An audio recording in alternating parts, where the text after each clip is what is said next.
the stories of ancient Egypt are always very interesting and full of mysterious legend. And this picture shows Amenhotep with his family. Now, we may not know the name, but I am sure we have heard of Akhenaton. He came to the throne of Egypt just when an energetic, powerful and skillful ruler was needed. Unfortunately for Akhenaton, he had none of those qualities. He did, however, introduce the idea of one God.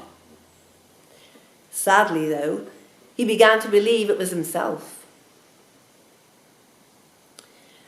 Now, he was an ancestor of one of the most famous pharaohs of all time, and that is Tutankhamun, or Tutankhamun, as some people call him. Now, Tutankhamun was the most famous Egyptian pharaoh, and this came to light in 1922, when his tomb was discovered. It contained a rich collection of beautiful furniture and beautiful objects, which may now be admired in the Egyptian Museum at Cairo. Ancient Egypt was one of the world's greatest empires, and it began in about 3100 BC, with the unification of the country by King Narmer, and it ended in 30 BC with the death of the Queen Cleopatra. And this is when Roman rule began. The kingdom of Egypt was built on the labour of peasant farmers who worked the great estates owned by the kings. It was a civilization with its own written language, and it developed understanding of mathematics. This ancient language was unlocked with the finding of the Rosetta Stone in 1799. And this was done by the French scholar Jean-Francis Champion, who made it possible for archaeologists to read and understand the many inscriptions that they found on monuments and papyrus scrolls. So this made it very easy for Howard Carter, when on the Saturday morning, the 4th of November 1922, at 10 o'clock precisely, the third day into the final season, the thrilling discovery was made. The top step of a staircase was discovered, about 4 meters below the entrance to the tomb of Ramesses VI. The first spot, surprisingly, Howard Carter had first started to excavate in 1917, but did not have enough time to complete the search. However, without stopping on this amazing day in November 1922, Carter and his team cleared the staircase. By the end of the day, 12 steps had been uncovered, leading to a mysterious plastered wall, stamped with ancient seals. The next day, he sent a telegram to Lord Carnarvon, who had financed Carter's search, and he told him about the wonderful find that had been discovered. When Lord Carnarvon received the telegram in England, he and his daughter immediately set sail for Luxor, arriving on the 23rd of November. Howard Carter and his team worked hard to remove the rubble from the sealed doorway and the corridor, and this was a very tiresome task. But it was in the late afternoon of the 27th of November 1922 that Howard Carter finally peered inside the tomb he had spent 5 long years searching for. When Howard Carter finally put a candle through the hole that had been made in the entrance of the tomb and asked by Lord Carnarvon, "Can you see anything?" Carter could hardly get out his answer. Yes, wonderful things. And of course, the rest is, as is said, history. Tutankhamun's tomb is one of the most spectacular ever found. The tomb's treasures are truly priceless. And not just because the collection is made up of hundreds and hundreds of lavishly decorated and beautifully crafted pieces, but unlike many other royal tombs which had been heavily robbed in ancient times, Tutankhamun's tomb had lain virtually undisturbed for more than 3,300 years. As a result of this, it is the most complete royal Egyptian collection ever found. And among its splendid treasures were many rare and never before seen ancient objects. Before the discovery of the tomb, little was known about Tutankhamun. We knew he was born more than 3,300 years ago. He became the king of Egypt when he was only 9 years old.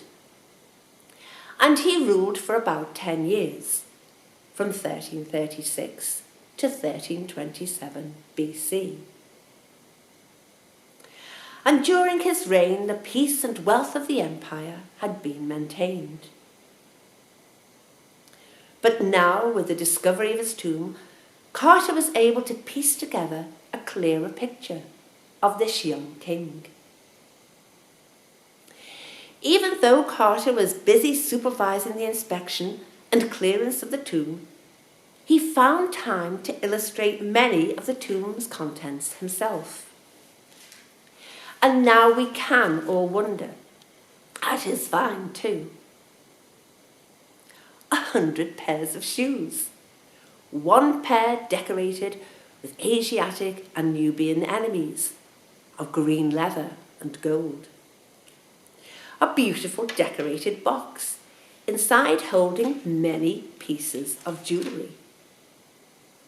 4 stunning golden chariots, dismantled in the antechamber, made of wheels of bent wood and tires of leather, but the wooden frame covered in gold leaf.